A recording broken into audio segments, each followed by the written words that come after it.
Hello, and so glad you're here today. We are going to talk about one of these unusual habits that I have, which is analyzing why I buy things. And so, hopefully, through all my thinking about this, you'll get some suggestions that you can use to help convert your potential students into actual students. So, let's get to it. Welcome to the Course Creators HQ podcast, helping you navigate the latest techniques for creating and marketing online courses. And now, here is your host, Julie Hood. Hey there, so glad you're here today. As I was thinking about this episode, I realized I have this kind of unusual habit of when I buy things, of trying to figure out, okay, what was it that converted me? What did they say? What did they do? Why did I buy this? And it's actually a very helpful technique because it can help you as you're trying to put together your course and figuring out how to sell it, taking the time to sort of think about what's going to convert someone over.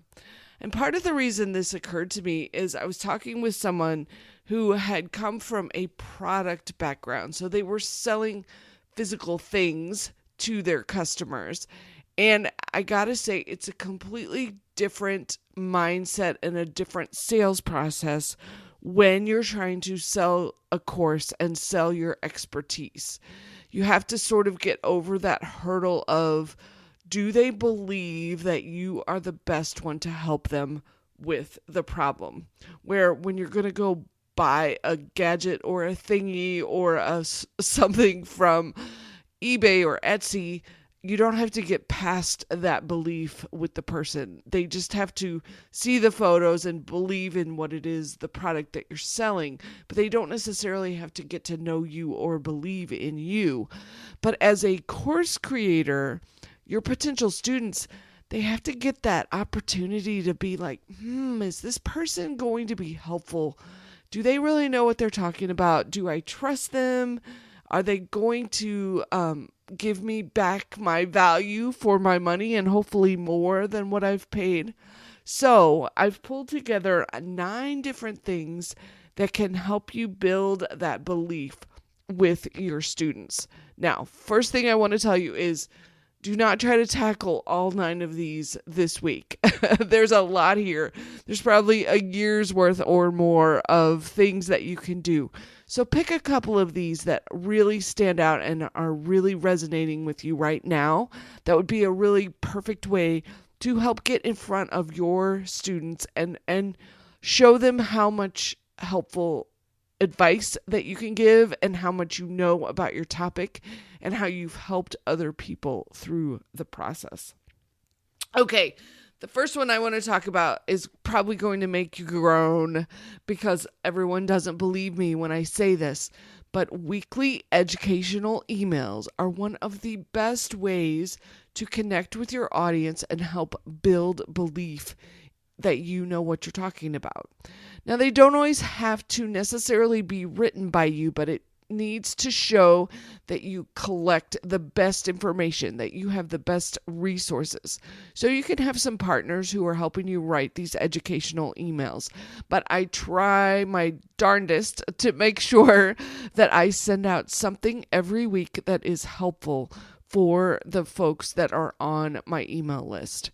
And I usually try to tie it into a promotion that's going on when it fits. And so if you want to find out a little bit more about this, I've got a freebie that I'm giving away for my podcast listeners, and it'll help you decide if the idea for your course is any good or not. So if you go to the show notes at coursecreatorshq.com/54, that's coursecreatorshq.com/54. You can grab my free training, Is My Idea Any Good? To help determine, is your course idea a good one or not? And then you'll get on my email list and you'll get these weekly educational emails and you can test, see, does it help you feel more confident in what I'm sharing and build some of that belief in what I'm offering to you. Okay, number 2 is a podcast. And this one jumped out at me because I went back and I looked at all of the places where I had bought higher end courses. So $1,500, $2,000 courses. And I was trying to figure out what were some of the common themes of all of those courses. And one of the things that occurred to me is that I had been listening to podcasts from all of these experts, sometimes for years. And so they had been in my ear talking to me, telling me things, sharing ideas, sharing advice, sharing suggestions, sharing their experiences. And there's something about podcasting that reaches your students in a way that other methods don't. So especially written isn't quite the connection. I think you can get some of it with video, some of the same sort of connections. I just haven't jumped in deep into video yet. So I'm using some of the experiences that I have. So doing a podcast or doing weekly Facebook Lives, really nice way to connect with your potential students. Number 3 is to post testimonials and case studies on your social media and share them periodically in your emails. And I really like case studies even more than testimonials because it gives you a chance to share the problem that a student has so that then your prospective student can say, "Ooh, I've got that same problem. I wonder if this is the solution that I need too." And then you walk through the solution and how it got them moved on further. So I've done a few of these with a few of my students, but I want to expand that this year to really give you that experience so you know what happened for them and what can potentially happen for you as potential students. And then number 4 is a really fantastic one for building referrals and building connection. And that is having other people talk about you, refer you, recommend you. That word of mouth instantly gets you credibility. So there's lots of different ways they can do this. Sometimes it's just that they send out an email and talk about you. It's a great way to get things started.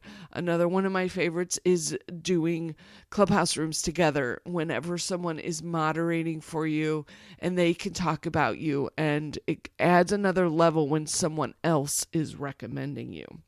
So that leads us into number 5, which is hosting Clubhouse rooms and co-moderating Clubhouse rooms.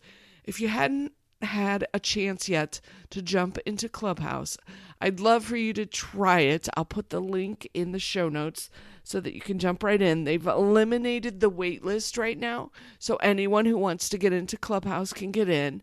And my suggestion for you is to spend your first week exploring and looking for rooms that are interesting for you, and notice how the moderators run the rooms, because some of them are run really well, some of them not so much. So you want to find the rooms that are run very well and learn how to be a moderator, and then jump in with a few other people that are in your topic area and run rooms together, because there's a power in having multiple co-mods, they call them, co-moderators on a Clubhouse room. Not only is it more interesting for your students, you get the chance to be exposed to everyone's audiences. So hosting rooms on Clubhouse is number 5. Number 6 is hosting Facebook Lives. And this is one that originally I had planned to expand in 2021, but then I jumped into Clubhouse. So there's only so much time in a day, and that one has slid to the side for a bit. But I really do feel like it's a great way to build a connection with your audience through video that you can't always get in other methodologies. Number 7 was one I did this year, and it was probably the best thing I've done so far, and that is to host a challenge with your audience. And when we did it, we did actually daily Zooms with everyone, where I was trying to give out as much individual personalized advice as I possibly could. And it really was a fantastic experience, hopefully for everyone who went through it, but for me too. And then we led right into our 24-hour course creator program. So a lot of the folks who joined were in both, and it was a great way for me to build belief that, hey, I've done this for a while, I can help you out with your course. And then number 8 is direct messaging. So on social media, there has been an entire explosion of communication between direct messages, whether it's on Facebook Messenger. For your pages, you can have folks messaging you. For Instagram, you can have direct messaging. And it's a great way to give one-on-one conversation with folks. Now, it's not super scalable. That's why I like to do like things like podcasts and emails, because you can do those once and they get shared with a large group of people. But for those of your prospective students that are interested, that are communicating with you, it's a great way for you to connect with them and really talk to their needs and what it is they're looking for. And then number 9 is all about social media.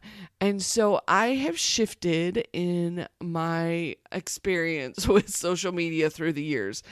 So originally, whenever you would use social media, everything you shared got spread all over the place, especially Facebook was some of the original places that I saw this.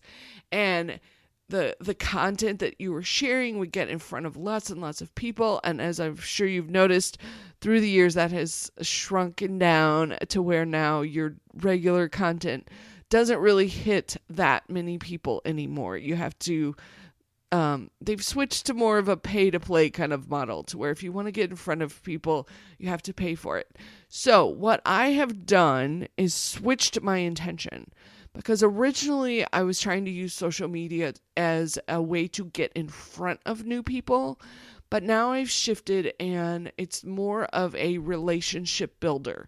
So I know that people, when they come across me, they're going to go and they're going to check out Facebook and they're going to check out Instagram and they might stumble across me on Twitter. And when they do that, I want them to see current, interesting content. So that is a whole different mindset than posting to show up by the algorithm.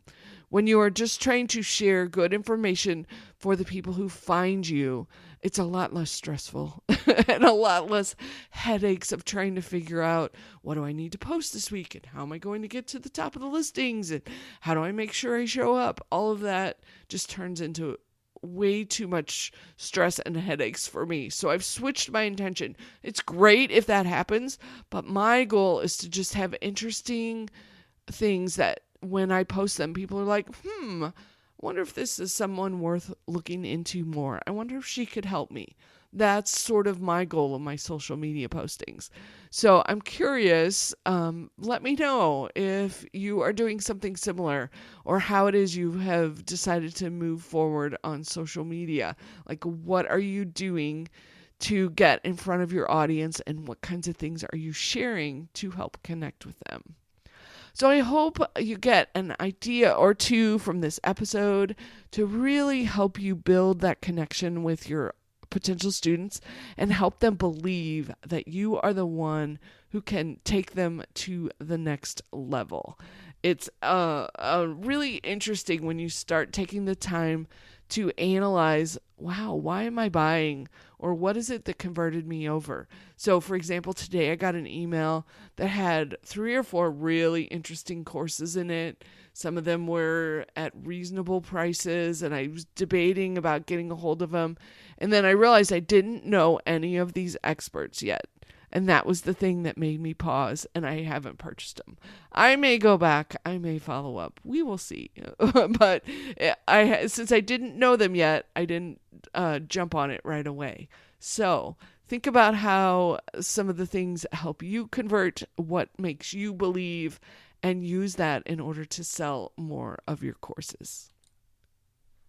I also wanted to send a huge thank you shout out to Natalia. She was in the topic and title challenge that we did earlier in the year, and she posted a 5-star review on the podcast, and I so appreciate it. She said, Julie is amazing. I took a challenge run by Julie, and she's fantastic.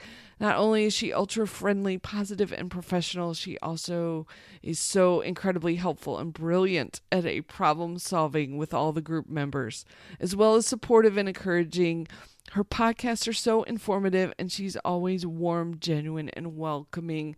Oh my goodness, Natalia, thank you so much. I really, really appreciate it. And I so appreciate you taking the time to leave a review. You're the best. So thank you for that. And I appreciate all of you for listening. Thank you for listening to this podcast. Thank you for reviewing. Thank you for subscribing. Or I think in Apple Podcasts now, you have to actually follow the podcast. You don't subscribe anymore. So I so appreciate you all taking the time to spend your day with me and learn a little bit more about how to create and market your online courses. I hope you have a fantastic week, and I can't wait to connect with you next time on the next episode. We'll talk to you then. Take care.